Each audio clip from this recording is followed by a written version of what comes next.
Bonjour à tous et bienvenue à cette première séance concernant le chapitre Atomes. Au cours de cette séance, vous apprendrez deux choses. Premièrement, que l'atome possède des niveaux d'énergie. Deuxièmement, comment tracer le diagramme énergétique de l'atome d'hydrogène. Au début du XXe siècle, différents modèles d'atomes ont été proposés. On travaillera sur celui du physicien Bohr. En 1913, Niels Bohr, physicien danois, s'inspirant des travaux de deux physiciens allemands, Planck et Einstein, proposa un modèle pour l'atome en se basant sur certaines hypothèses. Quelles sont ces hypothèses? Premièrement, l'énergie d'un atome ne peut prendre que certaines valeurs particulières. Elle est quantifiée. Les états correspondant à ces valeurs particulières sont appelés niveaux d'énergie de l'atome. Voilà un diagramme énergétique d'un atome et voilà les niveaux que peut prendre l'énergie de cet atome. C'est comme quelqu'un qui monte sur un escalier, il peut être sur l'une des marches mais pas entre deux marches, c'est discontinu. Deuxièmement, l'atome reste normalement dans son état fondamental dont l'énergie est la plus basse. Cet état est l'état stable de l'atome. Troisièmement, un apport énergétique extérieur peut porter l'atome sur un niveau d'énergie plus élevé. On dit que l'atome passe dans un état excité. Et ce passage est une transition électronique parce que l'électron passe d'un niveau à un niveau supérieur. On parle de transition électronique.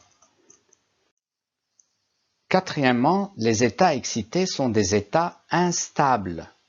L'atome excité revient très rapidement, après 1 à 10 nanosecondes, à son état fondamental. Ça s'appelle la désexcitation de l'atome. Quand un atome passe d'un niveau d'énergie En à un niveau inférieur d'énergie Ep, il émet un photon. Un photon est émis lors de cette transition. Et l'énergie de ce photon émis est égale à la différence d'énergie entre ces niveaux, E supérieur moins E inférieur. C'est égal donc à l'énergie de transition. E photon égale H nu égale Hc sur lambda égale En moins Ep. Nu et lambda étant respectivement la fréquence et la longueur d'onde. Sixièmement, pour faire passer un atome d'un niveau d'énergie Ep à un niveau supérieur d'énergie En, on doit lui fournir une énergie.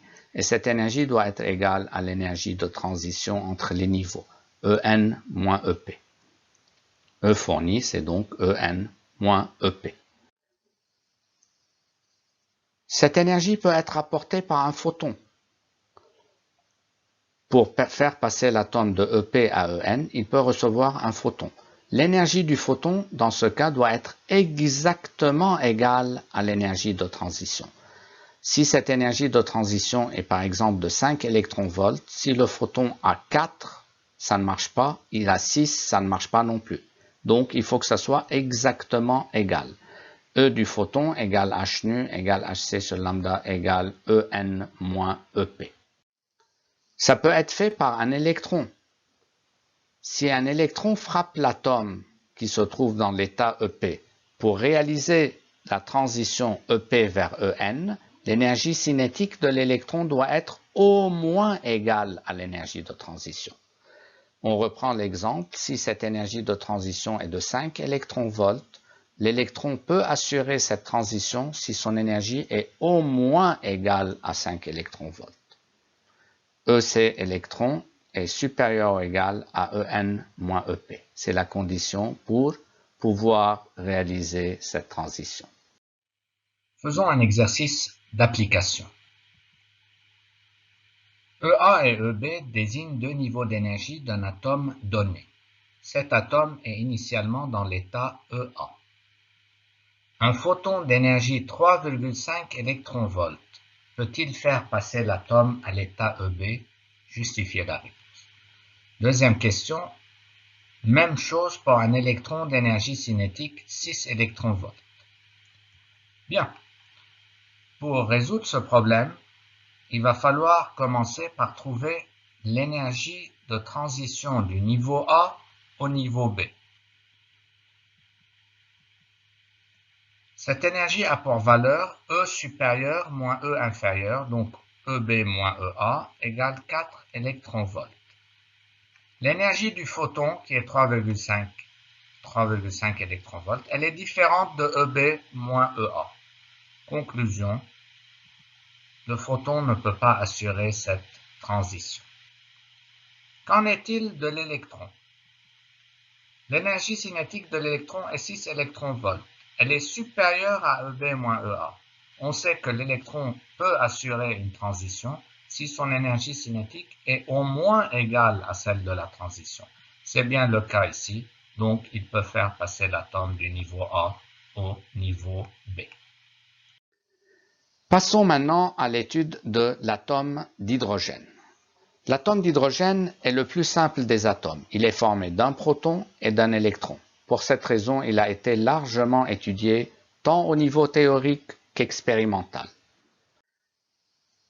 L'énergie du niveau n de l'atome d'hydrogène a pour expression En en électronvolts égale moins 13,6, une constante, sur n au carré, n étant un entier naturel non nul.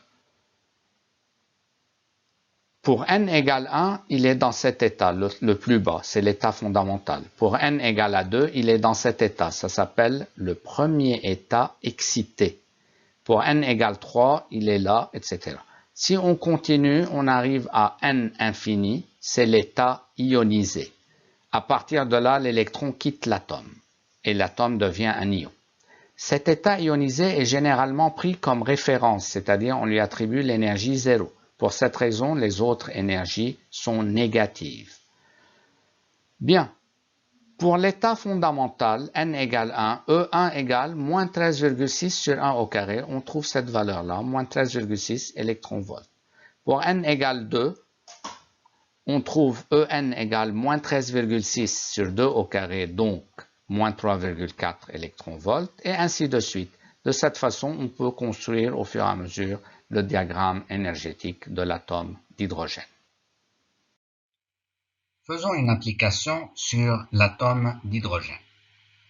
Un atome d'hydrogène, dans son état fondamental, absorbe un photon et passe au deuxième état excité. Déterminer la longueur d'onde associée au photon. Bien. Donc, il faut commencer par regarder quelle transition fait l'atome. Il était dans l'état fondamental, c'est-à-dire l'énergie E1. Il passe au deuxième état excité, c'est-à-dire celui d'énergie E3 et non pas E2. Attention, deuxième état excité, ça correspond à E3. En effet, l'état fondamental, c'est E1. Le premier état excité, c'est E2 et le deuxième état excité, c'est E3. On a donc le deuxième état excité correspond à n égale à 3. Le photon qui fait passer l'atome de E1 à E3 aura donc comme énergie E3 moins E1. Mais l'énergie du niveau n, c'est moins 13,6 sur n au carré. Pour 3 et pour 1, on aura moins 13,6 sur 3 au carré, moins 13,6 ici. Cette différence fait 12,088 électronvolts. Mais l'énergie du photon, c'est h nu égale hc sur lambda. Et nous, on cherche lambda.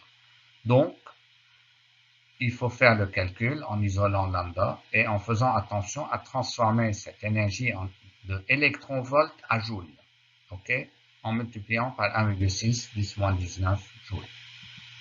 Lambda égale, en faisant le calcul, on trouve 1,0 par 10-7 mètres. Qu'a-t-on appris dans cette séance? Premièrement, l'énergie de l'atome est quantifiée. Elle ne peut prendre que certaines valeurs particulières. Deuxièmement, lorsqu'un atome passe d'un niveau d'énergie E sup vers un niveau inférieur E inf, il émet un photon d'énergie égale à la différence E sup moins E inf. Pour faire passer un atome d'un niveau d'énergie E inf vers un niveau supérieur E sup, il faut lui fournir une énergie qui est égale à la différence E sup moins E1. Les niveaux d'énergie de l'atome d'hydrogène vérifient la relation En en électronvolts égale moins 13,6 sur n au carré, où n est un entier strictement positif. Merci de votre attention.